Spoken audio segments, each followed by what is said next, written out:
Welcome to Calvin's Got Game. I'm Calvin. And I'm Lewis. And today we're going to be doing a review on a game. But before we do that, we have a comment we'd like to discuss with you. This is on our Great Stocking Stuffers board games video. And this is by Aaron Nunley. Says Onihama, the crew, Savanrake Forest, I'm not sure I pronounced that, Floriferous, The Cat in the Box, That's So Clever. He thinks those would make great stocking stuffers. I can't say they wouldn't. I like the crew. Yes. I haven't played Onihama, and I haven't played Savanrake Forest. Haven't played Floriferous. I haven't played The Cat in the Box, but I want to. And I've played That's So Clever, which is a great game. Great party game. So, yeah, Cat in the Box is a good game, too. Yeah, I like a trick-taking game, and that is a trick-taking game where you get to choose, because the cards have no colors on them. No. You get to choose what they are, but you can only choose them like one time or something. Yeah. I think. Yeah. All right. So, without further ado, we are going to turn this switch off here. We are going to review Call to Adventure. Lewis? Oh, yeah, it's my turn. Call to Adventure, a 2019 game published by Brother Wise Games. 1 to 4 players, runtime about 30 to 60 minutes. It's a storytelling mechanism and card game. It's a little bit middle of the weight with a 2.0 weight on this one. Just a 2 point? Yeah, 2.01. Correct. 2.01. Just above. One above. One above. All right. So what is Call to Adventure? Well, Call to Adventure is a tabletop game in which players compete to craft a hero with the greatest destiny. You're going to be playing cards to build your character, cast some runes, to face challenges, and choose whether to follow a path of heroism or villainy. So, everything you need, you can play this game competitively, solo, or co-op, and everything you need to do that is in this box. Now, it does have other expansions, but we're not going to talk about those today. We're talking about just the Call to Adventure. So, if you'll give us just a second, I'm going to explain to you kind of how to play it. I'm not going to give you every rule, but I'm going to show you kind of how to play it, how it plays. Here we go. Okay, so here's kind of what we're going to do here. We're going to give you an overview of Call to Adventure. I'm not going to go over every rule, but I'm going to give you a gist of how the game plays. So for setup, each player is going to get a board, 3 experience tokens, 1 hero card that will be theirs. The rest of the hero and anti-hero cards you can set off to the side. Then you're going to get two origin cards. These here with the kind of brown and copper backs. You're going to choose one to be. Here I have a merchant or a seller. Now these are going to give me things that I could use when I'm trying to attempt a challenge. Has these little things up here in the corner that I can use depending on what challenge I'm going to use or be doing. And this one has some as well. So I think I want to be a merchant in this. And then after that, after everybody has those, we're going to set those off to the side. Then everybody will get a motivation card. You'll get 2 motivation cards. So my motivation is the Seeker of Truth, or am I merchant, Thrill Seeker? These just give you some text on the cards. Once per turn, you may spend experience to gain an extra rune to do what you need to do. So I think I am going to be a Thrill Seeker merchant. So I'm going to take that and I'm going to put that to the side. We've got those. Then for the last one, you're going to get your destiny card. You get to choose a destiny. You can think of these as your in-game scoring. This will be placed face down on your board. I have this turned wrong, so let's turn this around to where we can see it. So your destiny card is going to be placed face down. Now, for this deal, I have the Paragon of Light and a cunning villain. So which do I want? In this game, you can choose a light path or a dark path. And you'll see some of this here when we get to the cards where you can do a expedition, or what do they call that? A challenge, or you get a trait. So we're gonna pick one of these. I don't think I want to see I don't want to be a cunning villain. I think I want to be a paragon of light. And then you'll see why I say these are in-game scoring. It says at the end of the game, you get 3 light points. If your sun token here on this track, your track here is more. If you have more or more stars for each in your story. So you're going to get victory points for this and for your in-game scoring. So this is going to give you in-game scoring for your light bonuses. So you have light and dark. Once you go so far down your corruption track, you may or may not be able to play hero cards, which are these, or you get too far up and you'll no longer be able to play anti-hero cards, which are those. So in this game, you're trying to balance your track here so that you can play certain cards. Well, what do you do in this game? Well, this game comes with rune stones. Not dice, rune stones. You have your basic, you have dark runes, you have strength, these yellow ones. You have dexterity, the gray. Red is constitution. Blue is intelligence. And green is wisdom, right here. And then your last one is charisma for purple. So you're going to be rolling these to attempt challenges. Or you can take a card from a row here. This is the episode 1. And what you're trying to do is you're trying to get 3 cards out of episode 1 to enter your episode 1, choosing what path is going to help you. You're trying to tell an epic story. So if there's nothing out in row 1 that you want, you can spend an experience point to discard a card and put a new one out. So if there's nothing you like, you could do that. Now, there are 2 types of cards you can get. You can get a trait. This trait says, you may not gain this if you have any corruption. So you can't gain this if you have corruption. But if you don't have any corruption, you can just tuck it in under your card, and now you have a new symbol instead of just the 2 that you had. You had a, okay, I'm going to get that together there. You have a green or a blue, which is intelligence. And then you have a, no, I'm sorry, that's intelligence.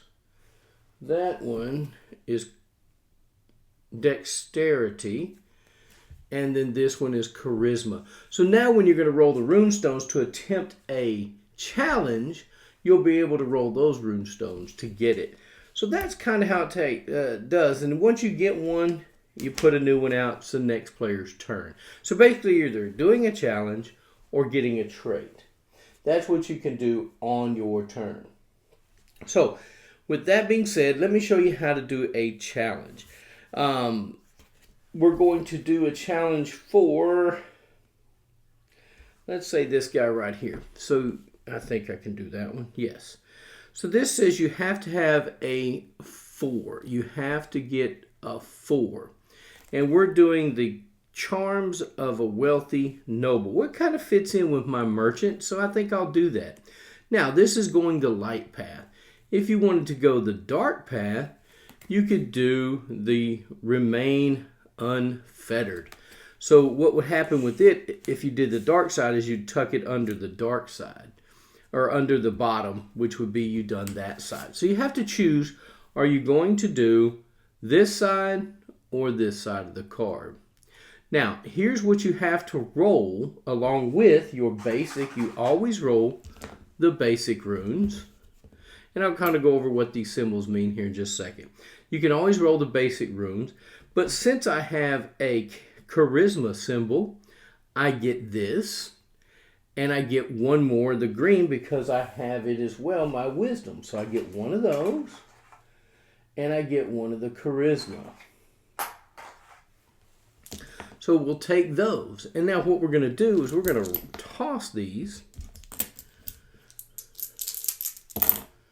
And so this symbol here gives me 2 successes. This one gives me 2, and this one gives me 1. So I completed the 4. So I now can slide this under my deal, and it gives me yet another charisma one I can roll at another time. So these symbols will allow you to get 2 successes, the little symbols on each one. And then the stick would just allow you to get 1, and this would allow you to get 1. This symbol here that I rolled, I can choose to get a light or a hero card or an anti-hero card. So I can choose to draw either one. And the hero cards and anti-hero cards have certain things that you get to do. You can help other people possibly. You could add a success to one of your rune rolls or anything like that. So that's something I can do. Now, haven't discussed dark runes yet. So you always get to roll your basic runes. So along with that, you can roll an additional rune, a dark rune, but the dark runes have a penalty. If you roll this, you're going to move down on the corruption track. So you could possibly go further down on the corruption track, but if that's what you're trying to do, that's a good thing. But this will give you 2 successes if you roll that. This is normal as 1. Now you only get 1 per experience point, so it depends on how much you want to spend and how much corruption you might want to take. So when you're first starting out, you got to look for cards that are going to coincide with the traits you already have to be able to roll more rune stones. So let me talk about one other thing. As you see here on this card, there are little symbols up here. There's books, there's buildings, there's other things that are on these cards. So this is going to help in in-game scoring by collecting these. If you have 2, you'll get a certain amount of points. If you have 3, you'll get something. If you have 4, you'll get more points. And we'll talk about that here in just a second in in-game scoring. So basically, in this game, you are going to be either getting traits from here, meeting the requirements, or attempting a challenge by rolling the rune stones. And once you have 3 in an act, then you flip over Act 2. But each person has to have 3. Not once one person does it, then you can flip the Act 2s over, and you can get those going. And in Act 3 will be done when person gets 3 Act 2s under their thing. So you can still keep working on one. If you haven't got 3 in your Act 1, you can still continue to do that. And if it's already open, you can go ahead and start getting 2s. You can actually put them under your Act 1s as well. So anyway, going through that, and then Act 3 will open up as soon as someone gets 3 in Act 2. Now let's go to in-game scoring, because we all want to know, how do you win the game? Well, here's how you're going to win the game. You're going to reveal your destiny card. And this destiny card talked about being here on my track. Then you're going to add all destiny points and triumphs and tragedy points. So your triumph points on your cards are, I don't see any on here. Oh, okay. This one has a triumph point, or that's a hero card. Okay, here's tragedy. Here's tragedy points right here. You're going to add up your tragedy points. They're in a diamond, and they tell you a number. And here's the other one. One's white, one's dark. So you'll add your destiny points, your triumph and tragedy points. You're going to gain triumph or tragedy points gained on the corruption track. You'll either get or lose points. If you go all the way down here, you're going to lose 4 points. Come all the way up here, you'll get 8. And respectively, it's like 4 and 2 in the middles here. Then add any from your destiny card. So any points you're going to score from your destiny in-game scoring. Then add 1 point for every unspent experience token. These little red tokens here. You're going to add 1 point for each one. And then every anti-hero card played is worth 1 point. So you don't get rid of these cards when you play them. You're going to place them by your board because once you play them and they're no longer in your hand, you're going to be able to get 1 point for each one that you played. So add any story icons in the deal. This is what I talked about with these little icons here in the corner. You're going to add those up. So if you have matching ones, if you have 2, you're going to get 2 points. If you have 3 icons, you're going to get 4 points. And if you have 4 icons, you're going to get 8 points. So basically what you're trying to do is tell your story. So in this story, I charm a wealthy noble being a merchant, right? But I'm also a spiritual merchant. So I may be selling spiritual things in my tent that I'm setting up at the fair or wherever I'm at in the city. So you get to tell a story about your character. But whoever has the most victory points doing all those things at end game is the winner. Now, guys, I didn't go over every rule. There's actually something you can add in here to make this game even more difficult. You got allies, and you have, what are those guys called? You have allies and adversaries that you can put in here that you can add to give the game a little more flavor, a little more difficulty. Well, guys, that's just a general overview of the game. I hope that kind of gave you an idea whether you would like to buy this game or play this game. I must say the cards are really pretty and nice. So if you like good artwork, it's a generic kind of fantasy kind of thing, you might like this game. So that was Call to Adventure. Come back up to the table with Lewis and I, and we'll tell you what we think about it. Now that we've told you a little bit how to play the game, kind of an overview of the game, Lewis, what do you think of Call of Adventure? Well, Call to Adventure. What do you think of the components? Well, the components, the rooms. I like the rooms of the how it's not dice. Of picking your destiny is a little flat. Not cardboard, but tiles. They're like ceramic, not ceramic either. They're plastic. Yeah. And I like how they the feel of them, and they're just smooth, very smooth. And you just throw them out gently, not hard. Throw them down and see what comes up. Now, I like those tiles idea because with dice, if you have dice games, after a while, rolling, they do kind of. After so many rolls, they start. I'm not talking about a lot of rolls. They start to curve a little bit, and as you kind of favor one side to another side. So these rooms they curve, but it won't make a difference on the outcome. It will still have that high chance of a different outcome. So the rooms is really the one thing that caught my attention on this game, on that aspect. Okay. What about the artwork? What do card play? You like? Well, with having 150 cards in the game, that gives the variety of distance and how to do your path from light or dark. I like that, and the artwork on this. The artwork on this is very, very well done. They have a little set out there that a lot of folks will think that, this is part of an expansion pack.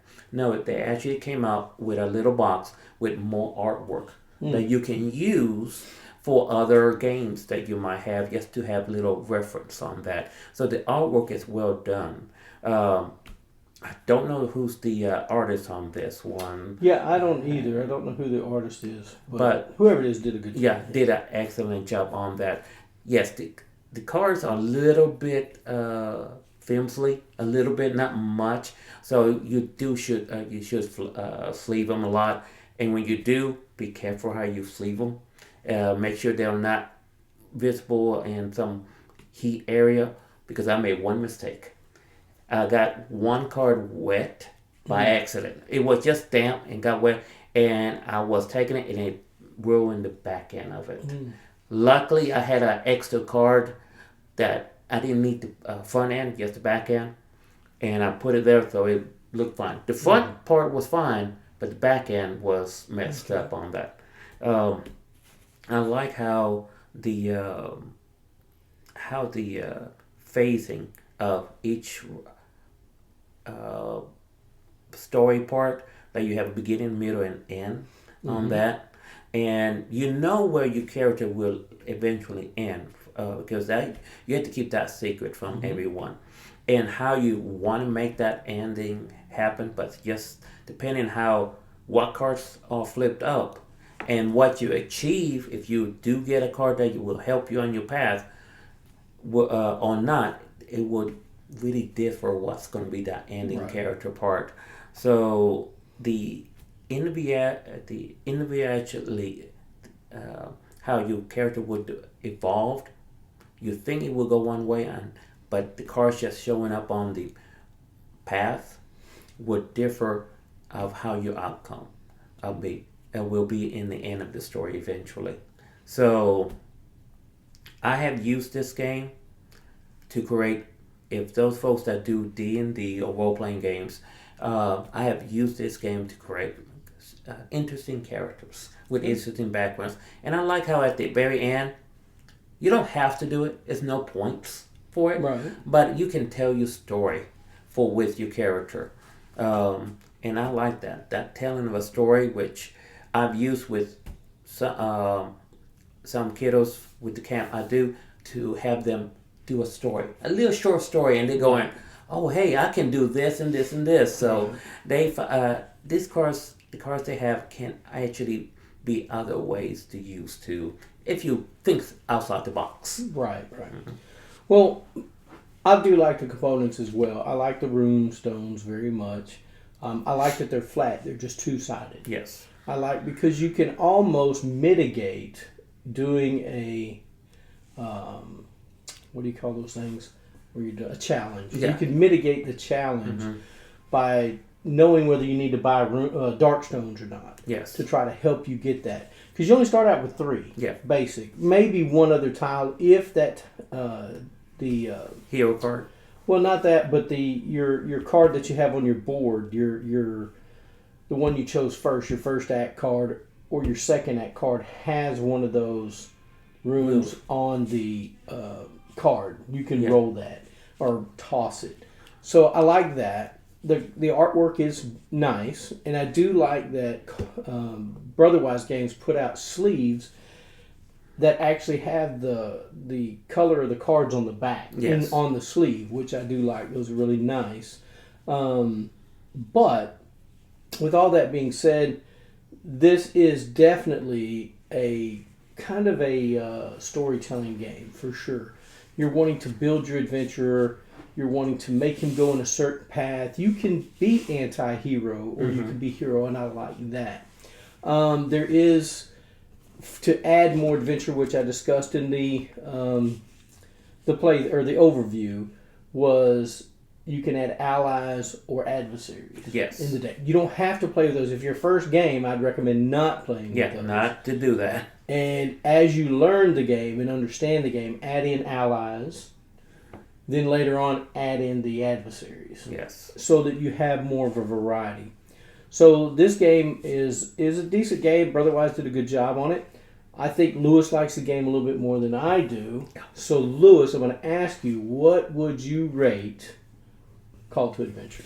From 1 to 10. 1 to 10. 1 to 10. I have put it on my BGG score as a 9.2.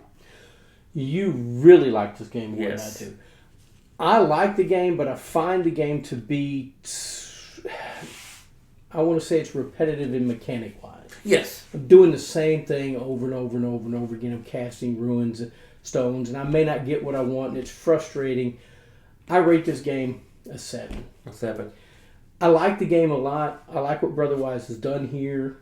When I first saw this was a game I had to add to my collection. It's no longer in my collection, but I wanted to add it to my collection. I thought this was going to be a game that that did something different than what I truly wanted. Right? This game it wasn't exactly what I thought it was going to be. But it's still fun. Yes. I play it anytime. I rate it a 7. Not a bad game. But that's what we rate Call to Adventure. And it's going to be different for everybody. Sure. Yes. And that's just the way it goes. Like I said, Lewis really likes this. I think Lewis owns every expansion to it. So it didn't stay in my collection, but not saying it's a bad game because it truly is a fun game to play. And it can, like I said, being played cooperatively is fun. The solo version, I've never really played it solo, but the competitive version is fun as well. Yes. So there you go. Well, that's our opinion of Call to Adventure. Lewis, you have anything else you want to add before we end this thing? No, but well, yes. I said no, but I meant yes. That your lips say no, but your eyes say yes. Yes. Now, I don't have the names of the artists, but I know from my notes here that there were 6 artists involved in doing the designs of the cards. So I should have wrote their names down, but yes, there were 6 artists involved on this. And the creators of it is Chris and Johnny O'Neill for this game. And they have done an excellent job on doing this and giving that little aspect of able to make your own little stories. Go ahead and do your character, bring them out, and then make a little story from them. Mm-hmm. Which, hey, if you're a writer and you need a hero or a villain, see if somebody has this. Say, let me see what happens. What it will come out. Hey, it might work for you. Right. Well, hey guys, that's our opinion of Call to Adventure. That we gave our ratings. What do you rate this game if you played it? Do you think it's a great game? Do you own it? Let us know in the comments. We'd love to hear from you. If there's something else you'd like to say about Call to Adventure, we'd love to hear it. Guys, we hit 400 subscribers. Hallelujah. But Yay! We're still trying to hit that 500. We're still 100 away. Guys, tell everybody you know, hit that subscribe button. If you're not subscribed, we probably have about 76% of people that watch our videos that are not subscribed. Yeah. So if you haven't subscribed, please do it. Guys, like I always tell you, get a board game to the table, spend time with your friends and your family, and we do thank you for watching Calvin's Guide Games.